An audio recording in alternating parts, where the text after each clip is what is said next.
ரவி ரெஸ்டாரண்ட்டில் இருக்காரு. அப்போ சுருதி வராங்க. வந்து கேட்குறாங்க, இங்கே பாருங்க, இப்பயே நம்ம குழந்தை பெற்றுக்கணும் அப்படின்னு சொல்லிட்டு, என்ன பேசிகிட்டு இருக்க, எங்கே வந்து என்ன பேசிகிட்டு இருக்க, என்ன உனக்கு ஆச்சு அப்படின்னு சொல்லிட்டு ரவி கேட்குறாரு.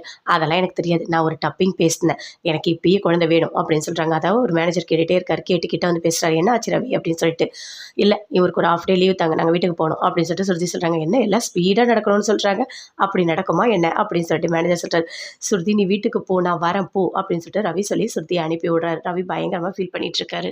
முத்து கார் வாங்கி கொடுத்துருக்காரு. கார் நல்லா இருக்குது, சூப்பராக இருக்குது அப்படின்னு சொல்லிட்டு, சரிப்பா நாமெல்லாம் போய் குடிக்கலாம் அப்படின்னு சொல்லிட்டு தலைவர் கூப்பிடுறாரு. ஐயோ வேணாம் தலைவர், நான்லாம் வரல, கூட இருக்க ஃப்ரெண்டும் கூப்பிடுறாரு, டேய் வாடா அப்படின்னு சொல்லிட்டு.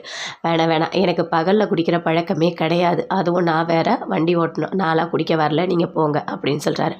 அப்படியா, சரி நாங்கள் போகிறோம் அப்படின்னு சொல்லிட்டு அவங்கெல்லாம் போயிட்டு எல்லாருமே சேர்ந்து குடிச்சிட்ருக்காங்க. அப்போ குடிச்சிட்டே இருக்கும்போது அதே இடத்துல சிட்டி அவங்க ஃப்ரெண்டு எல்லாருமே சேர்ந்து குடிச்சிட்ருக்காங்க. அப்போ கரெக்டாக முத்து வராரு, தலைவர்கிட்ட பேசுகிறாரு. என்ன நீயும் கொஞ்சம் குடிக்கிறியா அப்படின்னு சொல்லிட்டு கேட்குறாரு. அதெல்லாம் வேணாம் தலைவரே, நீங்கள் குடித்தாலே போதும், நான் இப்போ பகலெல்லாம் குடிக்க மாட்டேன் சரியா அப்படின்னு சொல்கிறாரு. டேய் இது எல்லாமே அப்படி ஃபோட்டோ எடுறா அப்படின்னு சொல்லிட்டு அப்படியே சிட்டி எல்லாத்தையுமே எடுக்கிறாரு. எடுத்துக்கிட்டு நம்ம பாட்டிலெல்லாம் ஓப்பன் பண்ணி கொடுக்குறாரு, ஊற்றி கொடுக்குறாரு. எல்லாத்தையுமே ஃபோட்டோ எடுத்துக்கிட்டாங்க. எடுத்துகிட்டு யாரோ ஒருத்தவங்க வந்து இடிக்கிற மாதிரி பண்ணுறாங்க, அப்படியே கீழே முத்து விடுற மாதிரி எல்லாமே ஃபோட்டோ எடுத்து வச்சுட்டாங்க. இது எல்லாமே கட் பண்ணி இவன் குடித்த மாதிரி அப்படியே நெட்டில் தட்டி விடுங்க. அப்போ தான் குடிச்சிட்டு இவன் வண்டி ஓட்டுறான், இவன் வண்டி ஓட்டுறதுனால உயிருக்கு நிறைய ஆபத்து வரும், இவன் வண்டியில் யாருமே ஏறாதீங்கன்னு சொல்லு அப்படின்னு சொல்லிட்டு சிட்டி சொல்கிறாரு. ஐயோ அப்படி போட்டால் அவ்வளோதானே அப்படின்னு சொல்கிறாரு. போடு, அந்த மீனை என்ன திமுறாகிட்ட வந்து சவால் விட்டுட்டு போனதுக்கு இதெல்லாம் கரெக்டாக தான் இருக்கும், போட்டு விடுங்க அப்படின்னு சொல்கிறாரு. அங்கேருந்து முத்து அப்படியே கார் ஓட்டிகிட்டே போகிறாரு. நெட்டில் போட்டோன்னே எல்லாருக்குமே தெரிஞ்சிடுச்சு, பயங்கரமாக எல்லாருக்குமே, என்ன இவன் இப்படி குடிச்சிட்டு வண்டி ஓட்டிகிட்டு இருக்கான், ஐயோ இப்படி இல்லாமல் நடக்குது உலகத்தில் அப்படின்னு சொல்லிட்டு எல்லாருமே ஒருத்தவங்க ஒரு மாதிரி பேசிகிட்டு இருக்காங்க. அப்போ கரெக்டாக கார் ஓட்டிகிட்டே வராரு. வந்தவொடனே பார்க்குறாரு, இறங்கு கீழே இறங்கு அப்படின்னு சொல்லிட்டு டிராஃபிக் போலீஸ் எல்லாருமே பார்க்குறாங்க. உன் பேப்பர்லாம் எடுத்துருவோம், வண்டி பேப்பர்லாம் காட்டுறாரு. வண்டி பேப்பர்லாம் கரெக்டாக இருந்தால் போதுமா, நீ கரெக்டாக இருக்க வேண்டாமா அப்படின்னு சொல்கிறாரு. ஏன் நான் என்ன பண்ணேன், நானாக குடிக்கவே இல்லை அப்படின்னு சொல்லிட்டு முத்து சொல்கிறாரு.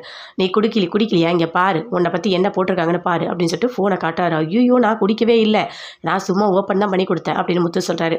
உன்னை பார்த்தா அப்படியா தெரியுது அப்படின்னு சொல்லிட்டு, நீ குடிக்கிறனால பரவாயில்ல நீ வா அப்படின்னு சொல்லிட்டு கூப்பிடுறாங்க. நானும் வரமாட்டேன், நான் குடிக்கவே இல்லைன்ற என்ன எதுக்காக கூப்பிடுறீங்க அப்படின்னு சொல்லிட்டு முத்து சொல்கிறாரு. அங்கே 2 பேருமே சண்டை போட்டுகிட்டே இருக்காங்க. மீனா அவங்க அம்மாவை கூட்டிகிட்டு வீட்டுக்கு வராங்க. வந்தோடனே அம்மா உட்காருமா, எல்லாமே நான் பண்ணுறேன், இனிமேல் உனக்கு மாலைலாம் கட்டினா என்னை கூப்பிடுமா அப்படின்னு சொல்லிட்டு மீனா சொல்லிட்டு இருக்காங்க. அதுக்குள்ளே கரெக்டாக சத்யா வராரு. வந்தோடனே என்னடா காலேஜுக்கு போயிட்டு வந்துட்டியா, சீக்கிரமாக வந்திருக்க அப்படின்னு சொல்லிட்டு கேட்குறாங்க அவங்க அம்மா. ஒரு கிளாஸ் மட்டும் அட்டன் பண்ணலாமா, அதான் நான் சீக்கிரம் வந்துட்டேன் அப்படின்னு சத்யா சொல்கிறாரு.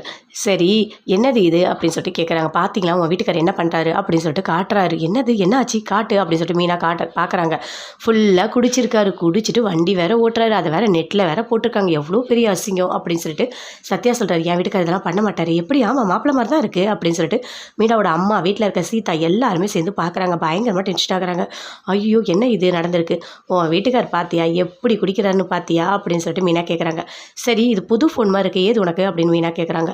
அதுவா அந்த சிட்டி கொடுத்த காசில் வாங்கினியா அப்படின்னு சொல்லிட்டு மீனா கேட்குறாங்க. இல்லை நான் தான் சம்பாரித்து வாங்கினேன், நல்லா தெரிஞ்சுக்கோ, 25,000 ரூபாய் இதுக்கு பணம், நான் தான் கட்டிகிட்டு இருக்கேன் அப்படின்னு சொல்லிட்டு சத்யா சொல்கிறாரு.